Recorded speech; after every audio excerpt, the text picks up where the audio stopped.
Hello, everyone, and welcome. I'm excited to kick off today's presentation. We'll be exploring Mega Goal 3.1, and this is Unit 5, titled Do You Really Need It? We'll be focusing on the themes of form, meaning, and function.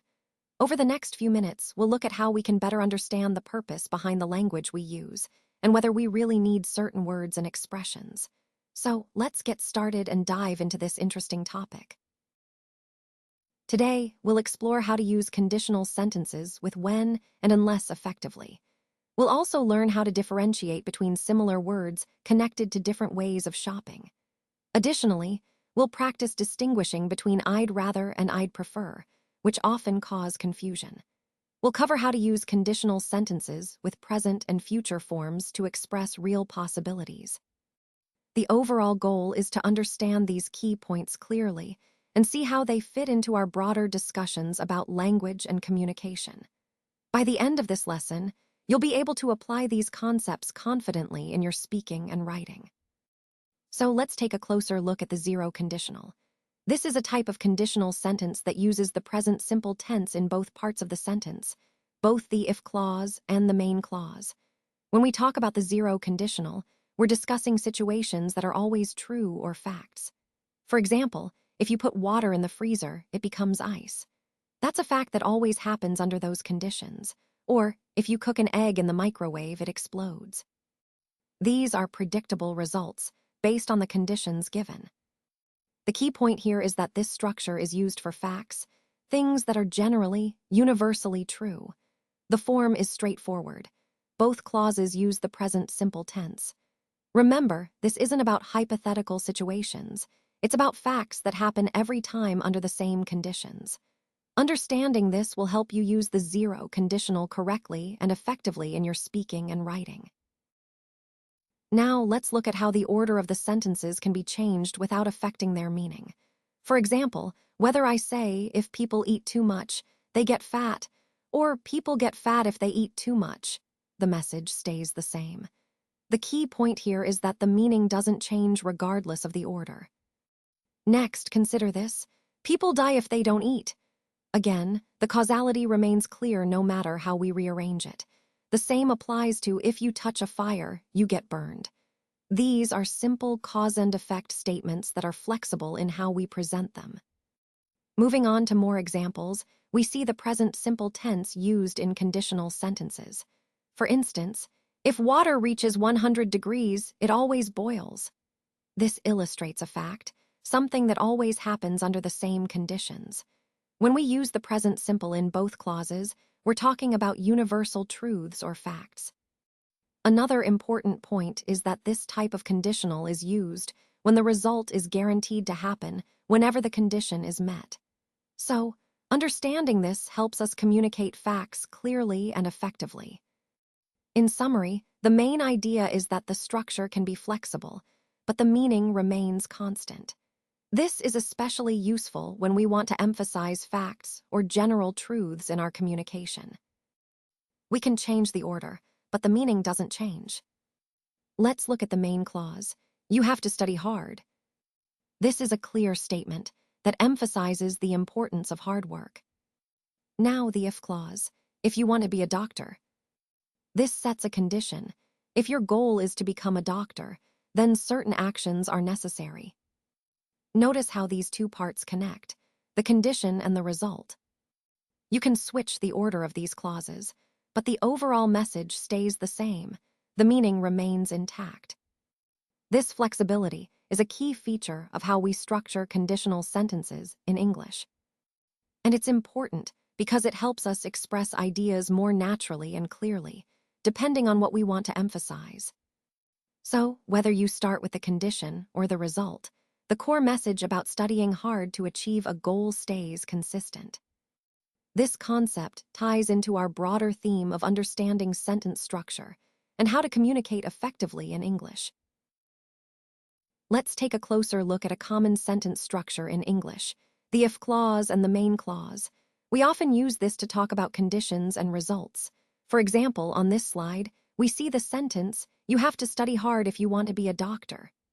Here, the if clause is, if you want to be a doctor, and the main clause is, you have to study hard.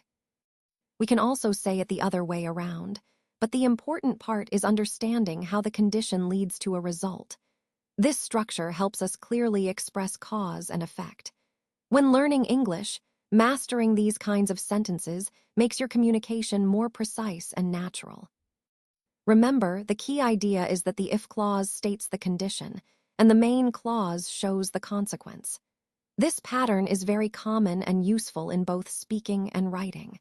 So, keep practicing these structures to improve your fluency and clarity.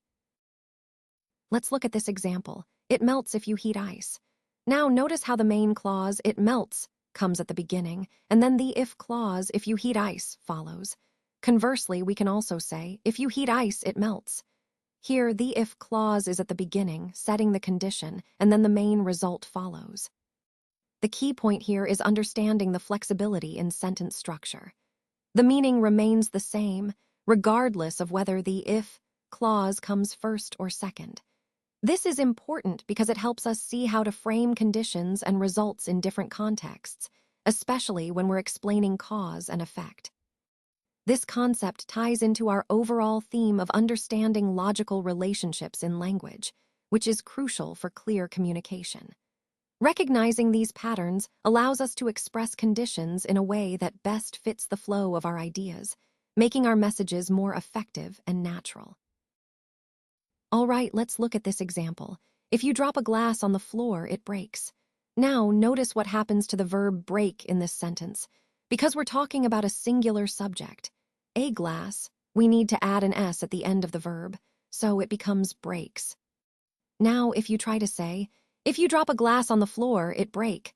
That's incorrect because it doesn't follow the rule for present simple tense with third-person singular subjects.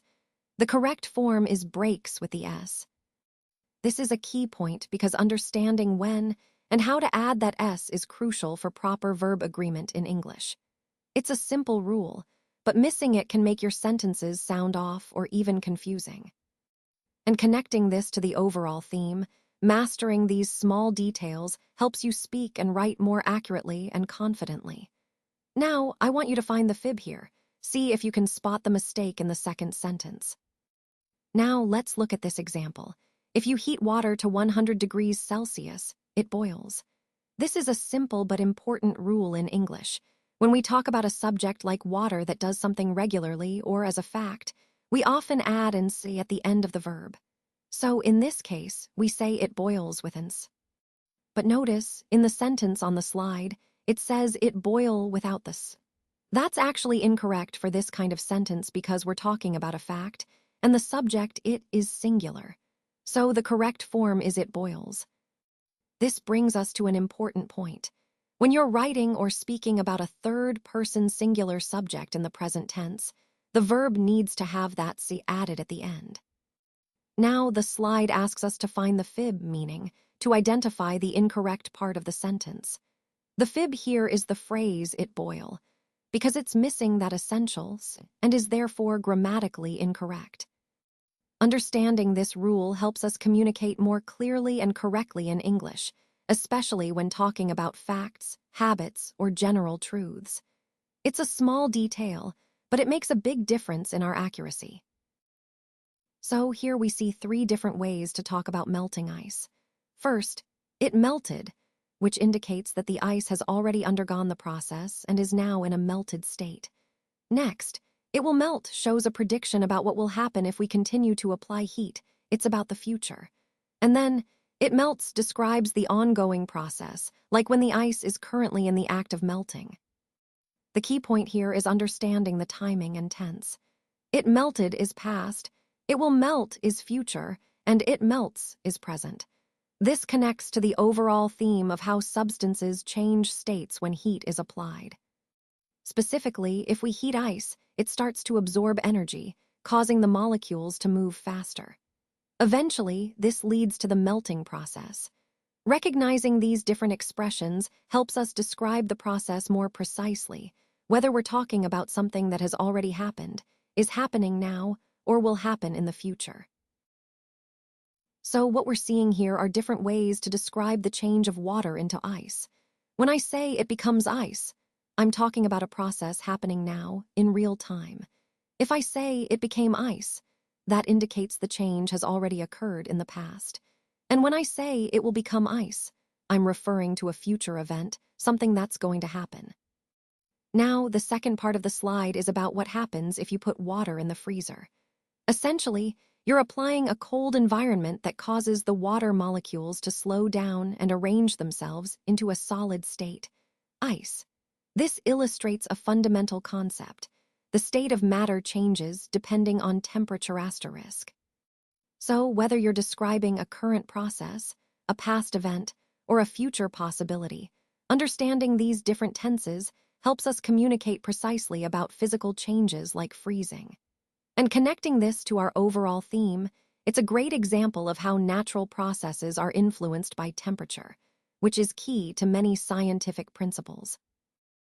When we talk about zero conditional, we are discussing situations where if one thing happens, then something else always happens as a result. Basically, it's about facts or general truths. For example, if you heat water to 100 degrees Celsius, it boils. That's a fact that always happens under those conditions. So, in our presentation, when we use zero conditional, we're emphasizing these cause and effect relationships that are reliable and consistent. It's a helpful way to explain processes or natural laws that don't change. Remember, the key point is that the zero conditional links a condition with a result that is always true whenever the condition is met.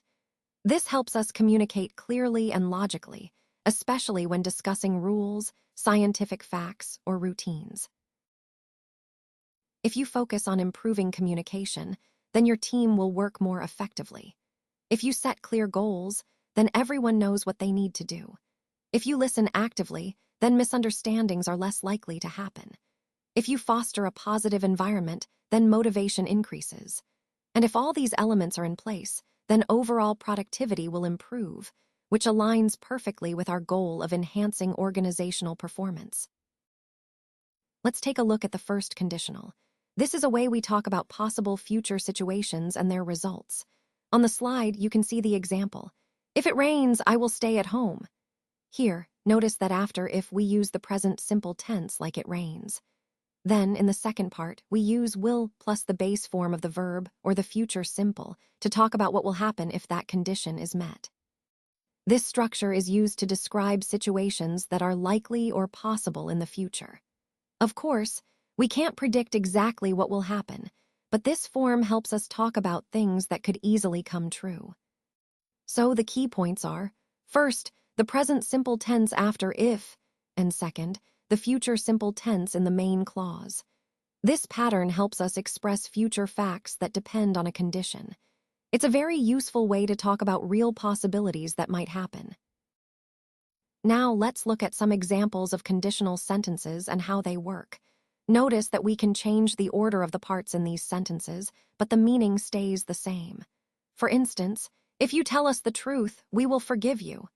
You can also say, we will forgive you if you tell us the truth, and it still means the same thing. Next, consider this example. She'll miss the bus if she doesn't leave soon. Again, the order can be changed to emphasize different parts, but the core idea remains. Here's another one. If you help me, I will help you. A simple way to show mutual support through conditional sentences. Now, moving on to future tense examples, like, if you study more, you will get better marks. This shows a possible, probable situation in the future. It's a common way to talk about cause and effect that can happen if certain conditions are met. Remember, this type of conditional sentence is used to discuss situations that are possible or likely to happen in the future. And to reinforce that, here's another example. If she practices regularly, she will improve her skills. So, in summary, these conditionals are very useful for talking about real possibilities in the future. And the key point is that the order of the clauses can be flexible without changing the meaning. This flexibility helps us emphasize different parts of the sentence depending on what we want to highlight. All right, on this slide, we're looking at how we talk about future plans or intentions. The sentence, if I have enough money, I will buy a new car, shows that we use the future tense with will to express what we plan to do if a certain condition is met. It's important to notice that when we're talking about future actions that depend on something else happening first, we use will before the main verb.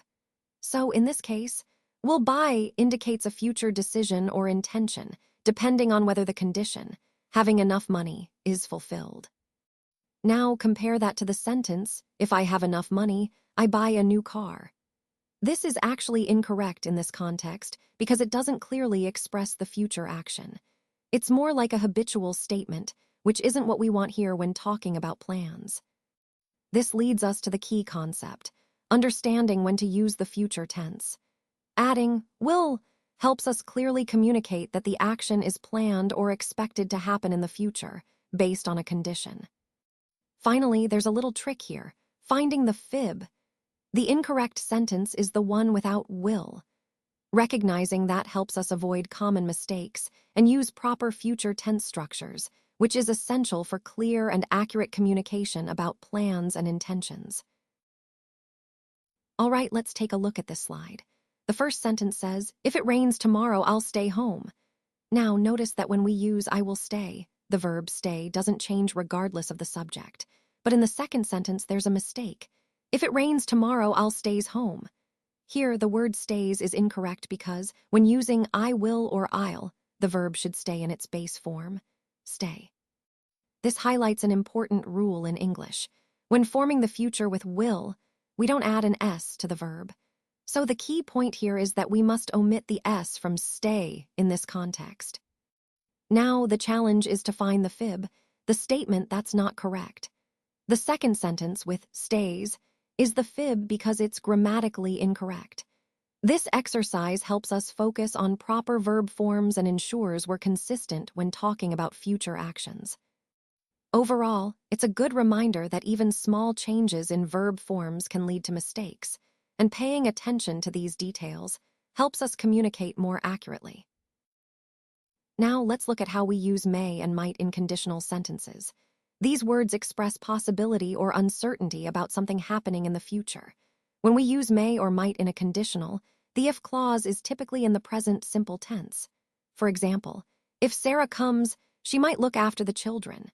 Here, we're saying there's a possibility that Sarah will look after the children if she comes. Remember, may and might both indicate possibility, but might often suggests a slightly smaller chance. So the key point is that in these conditionals, the if clause stays in the present simple tense, making the sentence clear and straightforward.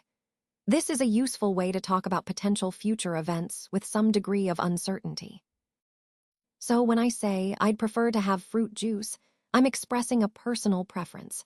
You can also simply say, I'd prefer fruit juice, which means the same thing.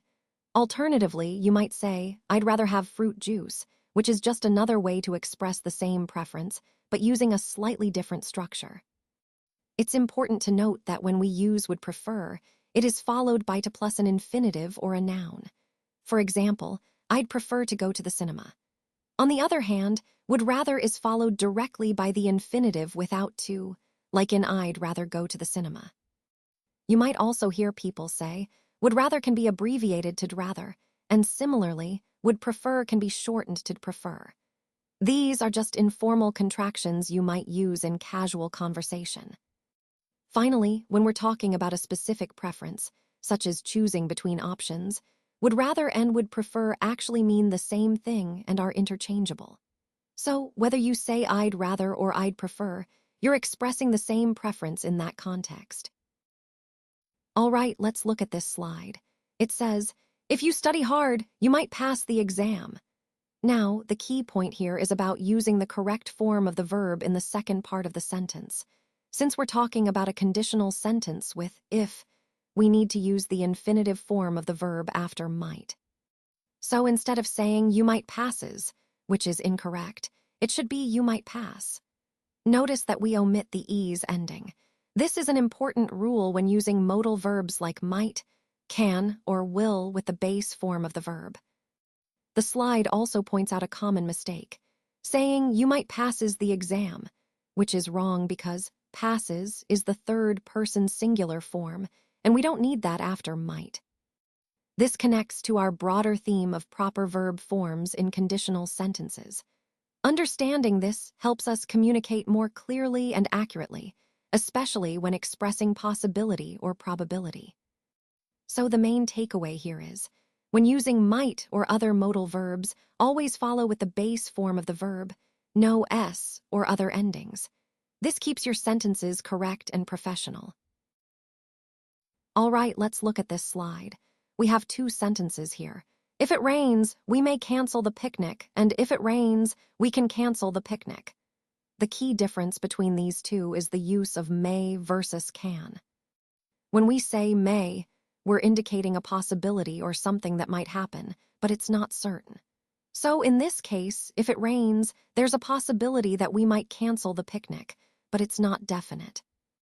On the other hand, can suggests an ability or permission, meaning that if it rains, we have the ability or option to cancel the picnic. It implies a bit more certainty about the action being possible. Now, the slide also mentions find the fib, which is a little game or exercise. It's asking us to identify which of these statements might be the false or less appropriate choice, especially in the context of expressing possibility versus ability.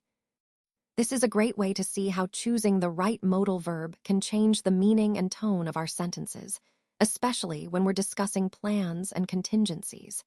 It ties back to our overall theme of clear and precise communication, making sure we're conveying the right level of certainty or possibility. All right, let's take a look at this slide. Here we have the question, would you rather study math or read your favorite book? Now, this might seem simple, but it actually introduces an important point about how we use certain words together. Notice that we say, would you rather, followed directly by the infinitive form of the verb, like study, without including to. This is a key rule in English. When we use would rather, it's always followed by the base form of the verb, the infinitive without to. So instead of saying, would you rather to study math, which is incorrect, we say, would you rather study math? The same goes for read in this case. This ties into the overall theme of the presentation, which is about understanding how to use modal expressions correctly. It's a small detail, but it makes a big difference in making your English sound natural and correct. And then there's this playful part of the slide, find the fib. It's a little reminder to be attentive. Sometimes what looks right might be tricky, and you need to spot the mistake or the fib. Here, the fib would be including to after would you rather, which is not correct in this context. So remember, when you're using would you rather, follow it directly with the base verb, no, to. That's a simple but important rule to keep in mind as you improve your English skills. Let's take a closer look at the words connected with shopping habits. What we see here are the key concepts that influence how people approach their shopping behavior. These words aren't just random. They reflect underlying motivations, preferences, and trends that shape consumer actions. Understanding these connections helps us grasp the bigger picture of shopping patterns in today's market. For example, some words might relate to convenience, while others highlight the importance of value or experience. By recognizing these connections, we can better tailor our strategies to meet consumer needs and stay ahead in a competitive environment. This slide ties into the overall theme of understanding consumer behavior and how it evolves with changing habits and technological advancements. Let's take a closer look at the words connected with shopping habits. As we explore this, you'll notice how certain words can reveal a lot about consumer behaviors and preferences. These words are more than just vocabulary. They reflect attitudes, motivations, and trends in the way people shop. For example, words like convenience and price are often central to understanding why people choose one retailer over another. They highlight what consumers value most, saving time or money. Similarly, words like loyalty or discounts can show us the importance of brand allegiance and promotional offers in shaping shopping habits. By analyzing these words, we gain insights into what drives purchasing decisions and how the market responds to different consumer needs.